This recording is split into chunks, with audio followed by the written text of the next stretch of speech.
Every thought creates an action that will create a consequence. There are a lot of things that are beyond our control, but what you do have control over is how you react to whatever happens in your life.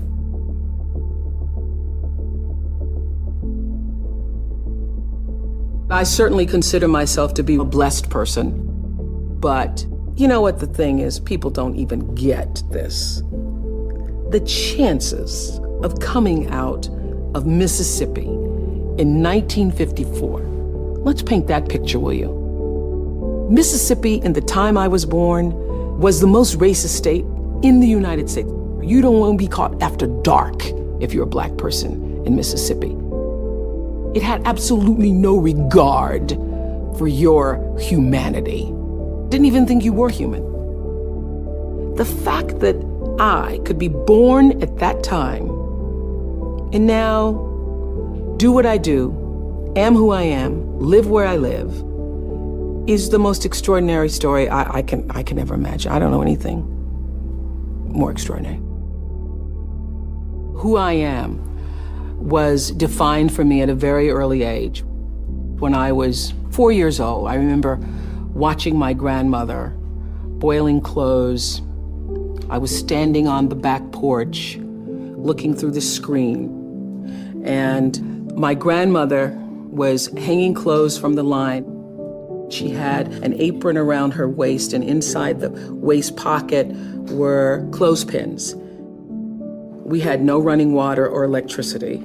So in order to wash your clothes, you had to wash them.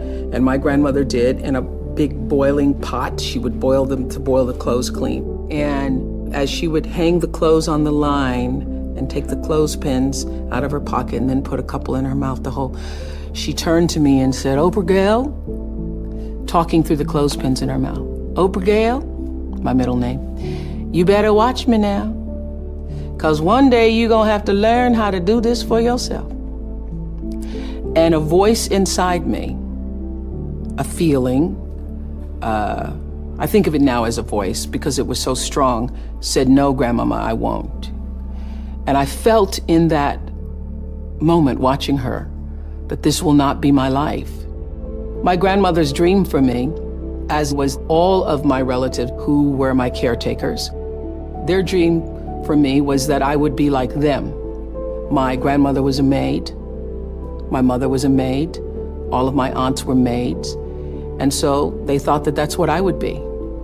And my grandmother used to work for a family, a white family, and in taking care of their children and nurturing that family, she thought that they were good white folks. And she used to say to me, "I hope you can grow up and get yourself some good white folks."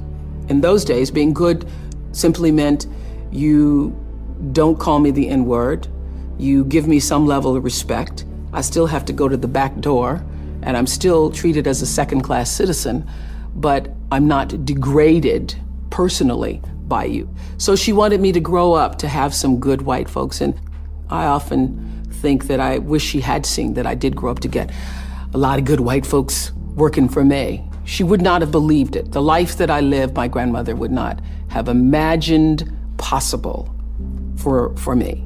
There is a flow. There's an energy field and a flow.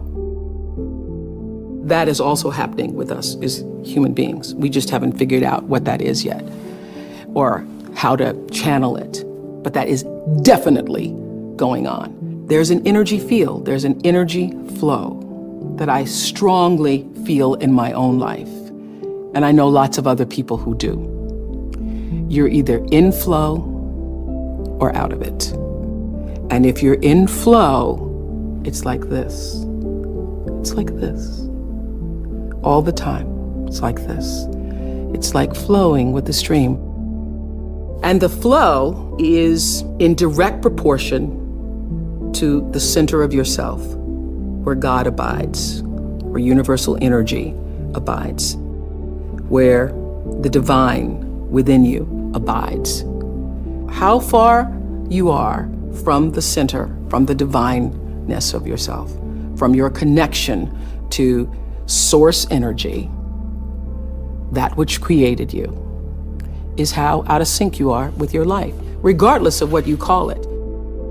When you can align with that, nobody can touch you. Gary Zukov calls that authentic power. In his book, Seed of the Soul, he says, when your personality comes to serve the energy of your soul, that is authentic power. And that's the only real power there is, because you're going to lose everything else. I don't care how beautiful you are. One day, your breasts are going to sag and your eyes are going to bag and you're not going to be as beautiful. And it doesn't matter how much Botox and how many times you get yourself pulled up and how many hairdos and how many makeovers or what you do, that doesn't last. It's just like the most beautiful flowering tree. Everything passes in its time. It doesn't matter how much money you have, how much power you have, how high you sit on the Forbes list, how many times you make the most influential lists. All of that changes. All of that changes. But what is real, what is lasting, is who you are and what you were meant to bring. What is the gift you were meant to give? And nobody can take that away from you.